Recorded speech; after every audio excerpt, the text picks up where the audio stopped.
Hello guys, কেমন আছো তোমরা? আশা করছি তোমরা সবাই খুব ভালো আছো। আরো একটি অ্যানিমে এক্সপ্লেনেশনের ভিডিওতে তোমাদের সবাইকে স্বাগত। আজকে আমরা দেখব টামুনস বি সাইডের 10 এবং 11 নম্বর এপিসোডের এক্সপ্লেনেশন। আর হ্যাঁ, এই দুই এপিসোডের গুরুত্বপূর্ণ ঘটনা, চরিত্রদের আচরণ এবং তাদের মধ্যে লুকানো মনস্তাত্ত্বিক দিকগুলো তুলে ধরা হয়েছে। তো চলো আর কথা না বাড়িয়ে সরাসরি ঢুকে পড়ি আজকের ভিডিওতে। গল্পটি শুরু হয় নাতসুকি ইশিবাশি নামের একজন ছেলেকে দিয়ে। নাতসুকি ফেস গ্রুপের একজন সদস্য এবং নিজের জনপ্রিয়তার কারণে সে একটি লাইভ শোতে অভিনয় করছে। ক্যামেরার সামনে দাঁড়িয়ে সে দর্শকদের উদ্দেশ্যে হাসি মুখে বলে, আমার নাম নাতসুকি ইশিবাশি, আশা করি তোমরা সবাই অনেক ভালো আছো। তবে আজকের এই অনুষ্ঠান করার পেছনে একটি বিশেষ কারণ রয়েছে। তোমরা কি বলতে পারো সেটা কি? কিছুক্ষণ থেমে সে আবার বলতে শুরু করে, যাই হোক আমি নিজেই বলে দিচ্ছি। আজকের এই লাইভ শোতে তোমরা তোমাদের পছন্দের আইডলদের পার্সোনাল লাইফ থেকে শুরু করে বিভিন্ন ধরনের প্রশ্ন করতে পারবে। তাই বলো তো আজকের এই অনুষ্ঠানটা তোমাদের কেমন লাগছে? এরপর নাতসুকি একটু থেমে আবার বলে, আজকের এই অনুষ্ঠানে একজন খুবই জনপ্রিয় আইডল এসেছে যাকে তোমরা সবাই অনেক ভালোবাসো, আর তার নাম হচ্ছে সাকাগুচি। এই কথা বলার সঙ্গে সঙ্গেই পাশ থেকে সাকাগুচি ক্যামেরার সামনে এসে দাঁড়ায়। সে হাসি মুখে সবাইকে উদ্দেশ্য করে বলে, আজ তোমাদের সবার সাথে দেখা করতে পেরে আমার সত্যি অনেক ভালো লাগছে। তখন নাতসুকি বলে, আজকে যে প্রশ্নটা এসেছে সেটা শুধু তোমার জন্যই। একজন ফ্যান তোমাকে একটি প্রশ্ন করেছে। সে একটি মেয়েকে ভালোবাসে, কিন্তু সেই মেয়েটা আবার অন্য একটি ছেলেকে ভালোবাসে। এখন ওই মেয়েটাকে নিজের প্রতি আকৃষ্ট করার জন্য ছেলেটার কি করা উচিত? এই প্রশ্নটা শোনার সঙ্গে সঙ্গেই সাকাগুচি নিজের জীবনের কথাই মনে করে ফেলে, কারণ সেও ঠিক একই রকম পরিস্থিতির মধ্যে রয়েছে। কারণ সাকাগুচি ভালোবাসে কিনোশিতাকে, আর কিনোশিতা পছন্দ করে জনপ্রিয় আইডল পুকুহারাকে। সাকাগুচি কিছু বলার আগেই নাতসুকি দ্রুত বলতে শুরু করে, আমার মনে হয় ওই ছেলেটার উচিত মেয়েটার পাশে থাকা এবং তাকে বোঝানো যে সে তাকে কতটা ভালোবাসে ও তার প্রতি কতটা মায়া রাখে। এরপর নাতসুকি সাকাগুচির দিকে তাকিয়ে বলে, এই বিষয়ে তুমিও একটা পরামর্শ দাও। সাকাগুচি মুচকি হেসে উত্তর দেয়, আমারও মনে হয় তোমার কথাটা একদম ঠিক। কখনোই এত সহজে হার মানা উচিত নয়। তোমার উচিত সেই মানুষটাকে অনুভব করানো যে তুমি তার জন্য কতটা গুরুত্বপূর্ণ। তার সুখের সময় যেমন পাশে থাকবে, তেমনি তার দুঃখের সময়ও তাকে একা ছেড়ে যাবে না। আর শেষ পর্যন্ত সবকিছু নির্ভর করছে তোমার ওপর। তুমি তোমার ভালোবাসাকে কতটা দৃঢ়ভাবে ধরে রাখতে পারো। ক্যামেরার সামনে তার এই কথাগুলো সাধারণ মনে হলেও মনের ভেতরে সে যেন নিজের অনুভূতিই প্রকাশ করছিল, কারণ সেও জানে তার নিজের ভালোবাসার লড়াইও এখনো শেষ হয়নি। এরপর দৃশ্য পরিবর্তন হয়ে আমরা চলে যাই টোকিও মেট্রোপলিটন হানাগায়া হাই স্কুলে। স্কুলের হালকা আলো আর শিক্ষার্থীদের ব্যস্ততায় নতুন দিনের শুরু। ক্লাসের দরজা খুলতেই দেখা যায় নতুন হোমরুম শিক্ষক আসুকা ইনোই। তার উপস্থিতি যেন মুহূর্তেই পুরো ক্লাসের মন কেড়ে নিল। সব ছাত্রছাত্রী অবাক চোখে তাকাচ্ছিল। কেউ কেউ ফিসফিস করে বলছিল,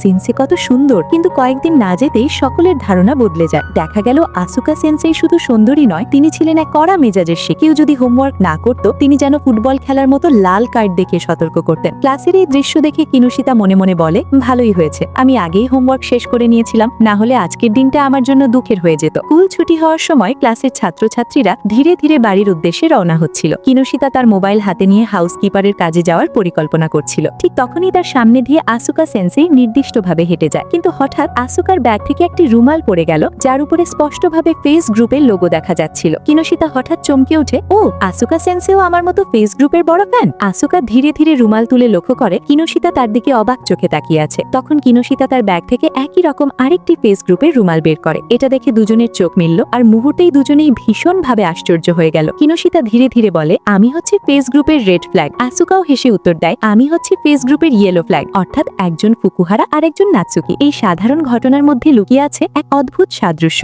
যা কিনোশিতা এবং আসুকা সেন্সেইকে একসঙ্গে নিয়ে আসবে। ফ্যানের উচ্ছ্বাস, ব্যক্তিগত রোমাঞ্চ এবং ভবিষ্যতের এক অজানা বন্ধুত্বের সূত্রপাত। এরপর কিনোশিতা এবং আসুকা সেন্সের মধ্যে একটা দৃঢ় বন্ধুত্ব গড়ে ওঠে। তারা একে অপরের সঙ্গে নিজেদের পছন্দের আইডলদের নিয়ে কথোপকথন শুরু করে দেয়। আসুকা উৎসাহে বলে, ফুকুহারা শুধু সুন্দর নয়, ওর স্টেজ পারফরমেন্স এবং কাজের দক্ষতা সত্যিই অসাধারণ। আমি প্রতিবারই ওর প্রতি মুগ্ধ হই। কিনোশিতা হাসি মুখে বলে, আর নাতসুকি সত্যি অন্যরকম। সে কখনো নিজের অনুভূতিগুলো গোপন করে না, যা বলার তার সরাসরি বলে দেয়। তাই ওর সোজাসাপটা স্বভাব দেখেই আমি এত বড় ফ্যান। আসুকাও মুচকি হাসি দিয়ে বলে, হ্যাঁ তুমি ঠিক বলেছ, আমি ওর এই সরল এবং খোলামেলা ব্যবহার দেখেই তার প্রতি মুগ্ধ হয়েছি। এরপর দৃশ্য পরিবর্তন হয়ে আমরা দেখি কিনোশিতা রাস্তা দিয়ে হাঁটছে। হঠাৎ তার মনে পড়ে বাড়ির ডিটারজেন্ট শেষ হয়ে গেছে, তাই সে দোকানের দিকে এগোতে থাকে। দোকানের ভিতরে ঢোকার সাথে সাথে তার চোখ পড়ে একটি লিপ গ্লসে, যা তৈরি করেছেন নাতসুকি। কিনোশিতা মনে মনে ভাবে, আমি কি এটা কিনবো? কিন্তু আমি তো এই বিষয়ে কিছুই জানি না, আমার জন্য কি এটি ঠিক হবে? ঠিক তখনই পিছন থেকে কেউ একজন কিনোশিতা বলে ডাক দেয়। মুখে মাস্ক থাকলেও কিনোশিতা সাথে সাথেই চেনে ফেলে নাতসুকিকে। নাতসুকি হালকা হাসি দিয়ে বলে,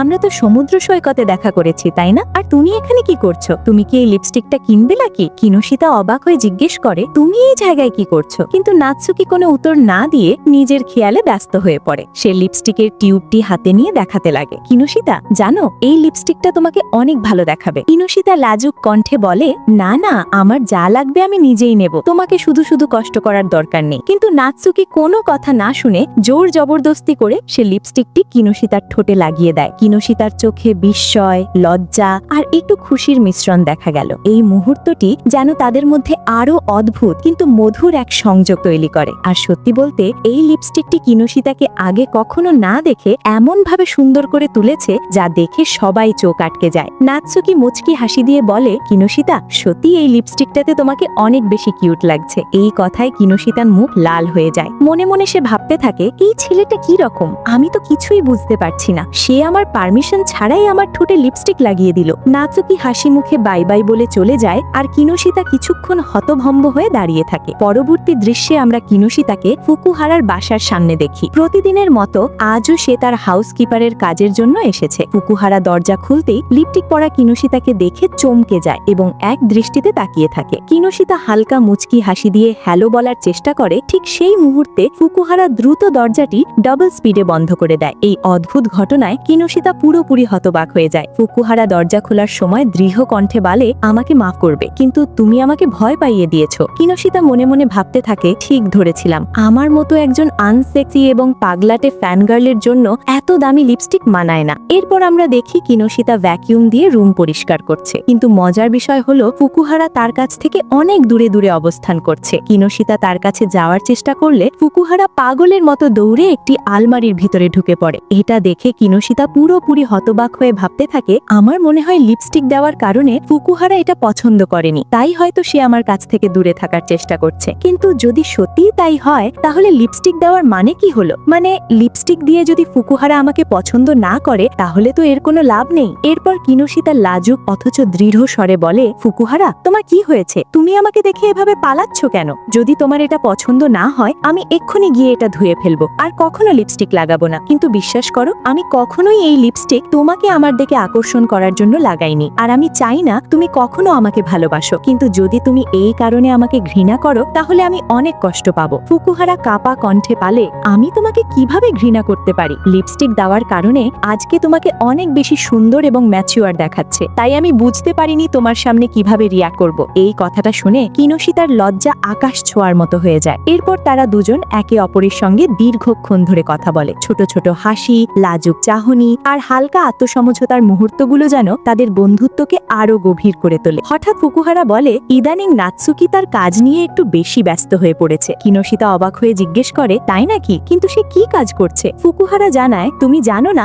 আমাদের সবগুলো গান নাৎসুকিই লেখে, আর কালকে তার নতুন গান রিলিজ হতে যাচ্ছে, তাই আজকে তাকে বাসার ভিতরে বন্দি করে রাখা হয়েছে। কিনুশিতা কিছু বলার আগে হঠাৎ সেখানে হাজির হয় তাচিবানা। সে চিন্তিত কণ্ঠে বলে, তোমরা কি নাৎসুকিকে কোথাও দেখেছো? কিনুশিতা উত্তরে বলে, হ্যাঁ, আমি একটু আগেই তাকে একটি দোকানের ভিতরে দেখেছিলাম। এই কথা শুনে তাচিবানা রাগান্বিত কণ্ঠে গর্জন করে, ওই গাধাটাকে দ্রুত খুঁজে বের কর। কালকে তার গান জমা দেওয়ার শেষ দিন, এখনো পর্যন্ত তার কোনো খোঁজ নেই। এই গান তৈরি করতে আমার ওর পিছনে অনেক টাকা খরচ হয়েছে। যদি সে ঠিক মতো কাজ না করে আমি তাকে মেরে হাড়গোড় ভেঙে দেব। এরপর সবাই একত্রিত হয়ে নাৎসুকিকে খুঁজতে বেরিয়ে পড়ে। যেন শুরু হলো এক উত্তেজনাপূর্ণ অনুসন্ধান যাত্রা। তারা তিনজন আলাদা হয়ে হোটেল থেকে শুরু করে রেস্টুরেন্ট, ময়লার ডাস্টবিন এবং আরো নানা জায়গায় খুঁজতে থাকে। কিন্তু দুঃখের বিষয় হলো এই তিনটে জায়গার কোনোটাতেই তারা নাৎসুকিকে খুঁজে পায় না। ঠিক সেই সময়ই তারা দেখতে পায় নাৎসুকি একটি মদের দোকানের ভিতর থেকে বের হয়ে আসছে। এরপর তিনজন মিলে তাকে জোর করে তার বাসায় নিয়ে আসে। কিন্তু সেখানে পৌঁছানোর পর তারা রুমের অবস্থা দেখে পুরোপুরি হতবাক হয়ে যায়। রুমের ভিতর সিগারেটের প্যাকেট, ছড়ানো জামা কাপড়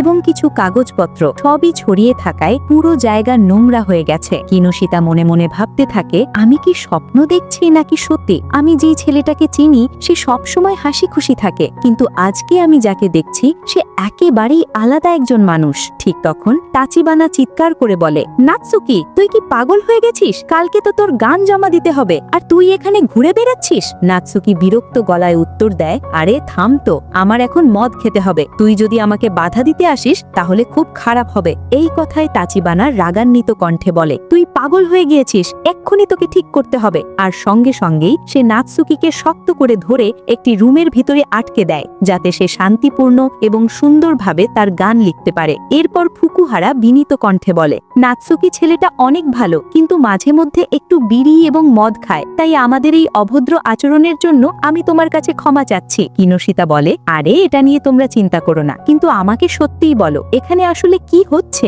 আমি এখন পর্যন্ত ফেস গ্রুপের যত সদস্যের সাথে পরিচিত হয়েছি তাদের সবাইকে বাইরে থেকে দেখি এক চরিত্রে আর ভিতরে আরেক চরিত্রে। পাশ থেকে তাচিবানা বলে, আমরা যেহেতু তোমাকে এই ঝামেলায় ফেলেছি তাই আমি সবকিছু খুলে বলছি। আসলে আমরা আগামী বছর আমাদের প্রথম শিরোনামের অনুষ্ঠান চালু করতে যাচ্ছি, আর এর ইন্ট্রো সং লেখার দায়িত্ব পড়েছে নাতসুকির উপর। এই খবরটা শোনার সাথে সাথেই কিনোশিতার উত্তেজনা চরমে পৌঁছে যায়। সে এতটাই এক্সাইটেড হয়ে পড়ে যে তার মাথাটাই যেন উত্তেজনায় ছাদের সিলিংয়ে আটকে যায়। এটা দেখে তাচিবানা একটু বিরক্ত হয়ে বলে, অনেক হয়েছে নাটক, আগে আমার গল্পটা শেষ করতে দাও, তারপর বাকি নাটকটা করে নিও। কিনোশিতা সাহস নিয়ে বলে, আমি এই শোয়ের জন্য অধীর আগ্রহ এবং এক্সাইটেড হয়ে অপেক্ষা করব। পরের দিন আমরা নাতসুকিকে দেখি যে তার লেখা গানটা নিয়ে বসের কাছে যায়, কিন্তু বস গানটা খারাপ হওয়ার কারণে পুরোপুরিভাবে রিজেক্ট করে দেন এবং তাকে খুব বকাঝকা করেন। মন খারাপ করে নাতসুকি সেখান থেকে বেরিয়ে আসে। তার হাবভাব দেখে মনে হচ্ছিল যেন এটা নিয়ে তার কোনো মাথা ব্যথাই হচ্ছে না। হঠাৎ সে বুঝতে পারে কেউ একজন তার পিছু নিচ্ছে। সে বলে, অনেক হয়েছে, এখন আর লুকিয়ে থেকে কোনো লাভ হবে না, তাই সামনে আসো। ফুকুহারা বলে, তুমি কি গানটা পুরোপুরি শেষ করেছো? আর বস তোমাকে বকাঝকা করলো কেন? নাতসুকি বলে, আমি জানতাম তুইও অন্যদের মতো আমাকে একই প্রশ্ন করার জন্য এখানে এসেছিস, আর আমি গানটা লিখিনি। যদি বসের ইচ্ছে হয় তাহলে আমাকে বাদ দিয়ে অন্য কাউকে নিয়ে নিক। ফুকুহারা চিন্তিত কণ্ঠে বলে, আরে না না, আমি তোমাকে এটা জিজ্ঞেস করতে এখানে আসিনি, মানে আমি শুধু জানতে চাই আজকে তোমার মনটা কেমন, কারণ কালকে থেকেই তোমার উপরে অনেক মানসিক চাপ পড়েছে। ফুকুহারার এই ব্যবহারে নাতসুকি অবাক হয়ে ভাবতে থাকে। ফুকুহারা তো শুধু নিজের কথাই ভাবে, কিন্তু আজকে প্রথমবার সে অন্যের জন্য চিন্তা করছে। ফুকুহারার এই মমত্ববোধের ফলে নাতসুকি গান লেখার জন্য নতুন করে মোটিভেশন খুঁজে পায়। সে ধন্যবাদ জানিয়ে বলে, আমি এখন থেকে আরো ভালোভাবে গান লেখার চেষ্টা করব। আর সত্যি বলতে ভিডিও বানাতে আমার একদম ইচ্ছে করে না। যদি ফুকুহারার মতো একজন মানুষ থাকতো যে আমাকে মোটিভেট করতে পারত তাহলে কতই না ভালো হতো। এরপর সিন শিফট হয়ে আমরা কিনোশিতাকে দেখি, যিনি ভ্যাকুয়াম মেশিনের সাহায্যে পুরো রুমটা পরিষ্কার করছিলেন। তার একপাশে নিশ্চুপ হয়ে বসেছিলেন ফুকুহারা। কিনোশিতা হঠাৎ সামনে এসে রাগান্বিত কণ্ঠে বলে, একজন জনপ্রিয় আইডলকে এভাবে হতাশ হয়ে বসে থাকা একদমই মানায় না। ফুকুহারা কান্না ভরা স্বরে বলে, তোমাকে এরকম অস্বাভাবিক আচরণ করতে দেখে আমার অনেক খারাপ লাগছে। কিনোশিতা শান্ত কণ্ঠে উত্তর দেয়, আমি ইচ্ছে করে এরকম ব্যবহার করছি না, কারণ তুমি একজন আইডল হয়ে সাধারণ ফ্যানদের সঙ্গে যেরকম আচরণ শুরু করছো এটা একদমই মানায় না। মানে তুমি এত বড় একজন জনপ্রিয় আইডল হওয়া সত্ত্বেও আমার মতো একজন সাধারণ মেয়েকে কাছে টেনে নিচ্ছ। ফুকুহারা চোখের পানি মুছতে মুছতে বলে, দয়া করে আমার ফ্যানদের শুধু ফ্যান বলো না, তারা সবাই আমার জন্য একটা পরিবার। এটা শুনে কিনোশিতার মুখে অজান্তে একটি ছোট হাসি ফুটে ওঠে, যা দেখেও সত্যি আনন্দদায়ক। ফুকুহারা আরো বলে, আমার অনুভব করতে পারছি তোমার কথাগুলো একদম কারে। আমি এটাও বুঝতে পারছি যে তুমি কোনো সমস্যার কারণে আমার কাছ থেকে দূরত্ব বজায় রাখার চেষ্টা করছো, কিন্তু সত্যি বলতে কি জানো, আমি সবসময় একাকী বোধ করি, কারণ তুমি আমার সবচেয়ে কাছের একজন মানুষ। এই কথা শুনে কিনোশিতার চোখ ঝলমল করতে থাকে। সে মনে মনে ভাবতে থাকে, আমি একজন ফ্যান হিসেবে ফুকুহারার স্বপ্নগুলো আমার কাছে সবচেয়ে বেশি গুরুত্বপূর্ণ। তাই এই কথাটার উত্তর দিতে আমার কিছুটা সময় দরকার, কারণ আমি নিজেও বুঝতে পারছি না তোমার এই অফারে আমি কিভাবে জবাব দেব। মেয়েটি ফুকুহারার দিকে তাকিয়ে যোগ করে, আমি তোমাকে একজন এঞ্জেল হিসেবে শ্রদ্ধা এবং ভালোবাসি। আমি অনুভব করতে পারছি এই সময় তুমি আমার অনেক কাছের একজন মানুষ, কিন্তু যখনই আমি নিজের অতীত এবং বর্তমানকে সামনে রাখি তখন আমি কিছুই ঠিকভাবে ভাবতে পারি না। শেষে কিনোশিতার লজ্জা ও মিষ্টি হাসি নিয়ে বলে, তোমাকে ক্ষমা করে দিও, কিন্তু আমি কখনোই তোমাকে নিয়ে এরকম কিছু ফিল করিনি। এই কথাগুলো শোনার সঙ্গে সঙ্গে ফুকুহারার মুখ ফ্যাকাশে হয়ে যায় আর কষ্টের সাথে বলে, আমি এটা শুনে অনেক খুশি যে তুমি আমার ফিলিংস বুঝতে পেরেছো, কিন্তু সত্যি বলতে আমি তোমাকে খুশি রাখতে তোমার বিষয়ে আরো ভালোভাবে জানার এবং বোঝার চেষ্টা করেছি। তাই তোমার মনের অনুভূতি না বুঝে হঠাৎ করে এরকম কিছু বলার জন্য আমি দুঃখিত, আর আমি তোমার জন্য অপেক্ষা করব, কিন্তু দয়া করে তুমি আমাকে ঘৃণা করবে না, তাহলে আমি অনেক কষ্ট পাবো। ফুকুহারার মুখ থেকে এত রোমান্টিক লাইন শোনার পর কিনোশিতা পুরোপুরি হতবম্ব হয়ে যায়। সে শুধু এক দৃষ্টিতে ফুকুহারার চেহারার দিকে তাকিয়ে থাকে, যেন একে অপরকে বহু বছর পরে দেখছে। কিন্তু নাতসুকির কারণে এই রোমান্টিক সিনটা মুহূর্তের মধ্যে ছিন্ন হয়ে যায়। নাতসুকি হেসে জিজ্ঞেস করে, তোমরা কি ডেট করছো? এটি শোনার সঙ্গে সঙ্গে কিনোশিতা বরফে জমে যায় এবং মনে মনে ভাবতে থাকে, এই ছেলেটা কি আমাদের কথাগুলো সব শুনে ফেলেছে? নাতসুকি আরো জিজ্ঞেস করে, তোমরা দুজনে একসাথে কতদিন ধরে রয়েছো? ফুকুহারা ভয় না পেয়ে উত্তর দেয়, 3 মাস। হঠাৎ কিনোশিতা তাদের নাচখানে এসে বলে, এটা সত্য নয়, আমি শুধু হাউস কিপারের জন্য এখানে আসি, আমাদের মধ্যে আর কিছু নেই। ফুকুহারা তখন নাতসুকিকে জিজ্ঞেস করে, আজ তুমি হঠাৎ আমার রুমে এসেছো কেন? নাতসুকি বিরক্ত সুরে উত্তর দেয়, আমার রুমের বিদ্যুৎ কেটে দিয়েছে, তাই আমি এখানে আড্ডা দিতে এসেছি। এটা শুনে কিনোশিতা আশ্চর্য গলায় বলে, কেন, তুমি কি তাদের বিল পেমেন্ট করো না? নাতসুকি জানায়, এজেন্সি আমাদের বাসার ভাড়াটা দেয়, কিন্তু এর বাইরে যত খরচ আছে সবগুলো আমাদের নিজ দায়িত্বে বহন করতে হয়। এরপর গল্প হঠাৎ আমাদের অতীতের একটি শপিং মলের সামনে নিয়ে যায়, যেখানে ফেমাস আইডল নাৎসুকি ইশিবাশি শুয়ে আছে, যেন কোনো বড় ঘটনার প্রস্তুতি শুরু হতে চলেছে। নাৎসুকি মনে মনে ভাবছিল, আজকে বাইরে অনেক ঠান্ডা, যদি এভাবেই ঘুমিয়ে পড়ি তাহলে আমি অনেক অসুস্থ হয়ে যেতে পারি, আর আমার জীবনে রাস্তায় পড়ে থাকা ছাড়া আর কোনো পথ নেই। হঠাৎই একটি মেয়ে এগিয়ে আসে, হাতে কিছু খাবার নিয়ে। সে ভদ্রভাবে বলে, আমি তোমার জন্য কিছু খাবার নিয়ে এসেছি, তুমি এটা খেয়ে নাও। কিন্তু নাৎসুকি চুপচাপ উত্তর দেয়, আমি এই অল্প দামি খাবার খাই না, আমার জন্য তুমি ডাক গালবি নিয়ে আসো। ডাক গালবি হলো জাপানের একটি জনপ্রিয় খাবার, যা তাকুয়াকির সাথে তুলনা করা যায়। এরপর আসুকা শান্ত কণ্ঠে প্রশ্ন করে, তুমি একজন মিডল স্কুলের ছাত্র, এই সময় বাইরে থাকা ঠিক নয়, আর তুমি বাইরে ঘুমাচ্ছিলে কেন? নাৎসুকি চোখ মুছে উত্তর দেয়, আমি ইচ্ছে করেই আমার বাসা ছেড়ে দিয়েছি, কারণ আমি যতই হার্ডওয়ার্ক করি, যতই ভালো রেজাল্ট দিই, তারা কখনোই আমার উপর ইন্টারেস্ট দেখায় না। তাই আমি সিদ্ধান্ত নিয়েছি এই গিটারের মাধ্যমে অন্যদের কাছে গান বাজাবো, এবং বিনিময়ে তারা আমাকে কিছু টাকা দেবে। এই টাকায় আমি এতক্ষণ পর্যন্ত বেঁচে আছি। তারপর নাৎসুকি তার প্রিয় একটি গান বাজাতে শুরু করে। সুরটা এতটাই মধুর ছিল যে আশেপাশে থাকা মেয়েরা মুগ্ধ হয়ে যায়। আসুকাও গভীর মনোযোগ দিয়ে গানটা শুনছিল। কিছুক্ষণ পর আসুকা কিছু তাকুয়াকি নাৎসুকির হাতে তুলে দেয়। নাৎসুকি অবাক হয়ে বলে, তুমি প্রতিদিন আমাকে ফ্রিতে তাকুয়াকি খাওয়াও কেন? উত্তরে আসুকা লাজুকভাবে বলে, কারণ আমি তোমার গানকে অনেক বেশি পছন্দ করি। এই কথাটা শুনে নাৎসুকি একটু লজ্জা পেয়ে চুপ হয়ে যায়। এরপর তাদের মধ্যে একটি মনোমুগ্ধকর মুহূর্ত ঘটে। তারা একসাথে বসে খাবার খাচ্ছে, নিজেদের দুঃখ কষ্ট ভাগাভাগি করছে, একে অপরের গল্প শোনাচ্ছে। আসুকা তার জোডো টুর্নামেন্টের অভিজ্ঞতা এবং জীবন সংক্রান্ত কথা শেয়ার করছিল, আর নাৎসুকি মনোযোগ দিয়ে শুনছিল। সত্যি বলতে এই দৃশ্যটি ছিল একেবারেই চোখ জোড়ানো এবং হৃদয় স্পর্শকারী। এরপর দৃশ্য একদম চেরি ব্লসমের বাগানে চলে আসে। আকাশে রূপ চিকিৎসিত পাপড়ির মতো গোলাপি ফুল ঝরে পড়ছে, আর বাতাসে বসন্তের মৃদু গন্ধ ভাসছে। নাৎসুকি আসুকার দিকে তাকিয়ে গভীর কণ্ঠে বলে, আপনি হয়তো আমাকে নিজের ছোট ভাই হিসেবে মানেন, কিন্তু আমি আপনাকে বড় বোন হিসেবে মানি না, কারণ আমি আপনাকে ভালোবাসি। এই কথাটা শুনে আসুকার চোখ লাল হয়ে যায়, গাল লাল হয়ে লজ্জায় ছাপিয়ে যায়। শেষ পর্যন্ত সে মাথা হেলিয়ে তার প্রস্তাবে রাজি হয়ে যায়। তখন তারা দুজন হাত ধরাধরি করে ফুলের ছায়ায় ধীরে ধীরে হেঁটে যেতে থাকে। দর্শকের চোখে মনে হচ্ছিল যেন বহু বছর ধরে লুকিয়ে থাকা ভালোবাসার চূড়ান্ত প্রকাশ আজ যেন ঘটল। কিন্তু হঠাৎ সেই সুন্দর মুহূর্তের মাঝেই ঢুকে পড়ে একটি অন্ধকার ছায়া। নাৎসুকি এবং তার বাবা এক ঝটকায় কথা কাটাকাটি শুরু করে। কথার উতাপে যখন নাৎসুকির বাবা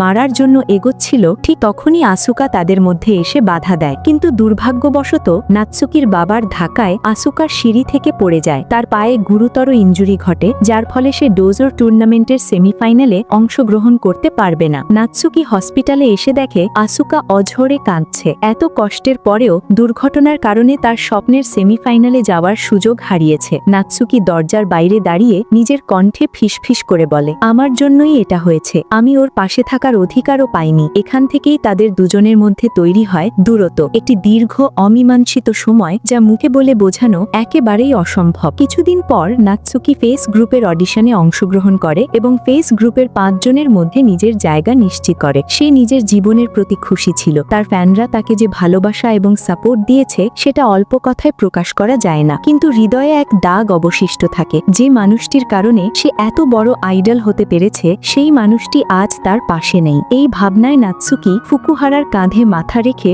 অঝরে কাঁদতে থাকে। ফুকুহারা নীরবে তার চুলের মধ্যে হাত দিয়ে তার কষ্ট ভাগ করে নেয়, যেন বলতে চায়, আমি এখানে আছি, তুমি একা নও। আর এখানেই শেষ হয়ে যায় 10 এবং 11 নাম্বার এপিসোড। ভিডিওটা তোমাদের কিরকম লেগেছে সেটা অবশ্যই কমেন্ট বক্সে জানিয়ে দিও। দেখা হচ্ছে পরবর্তী ভিডিওতে। ততক্ষণ ভালো থেকো, সুস্থ থেকো।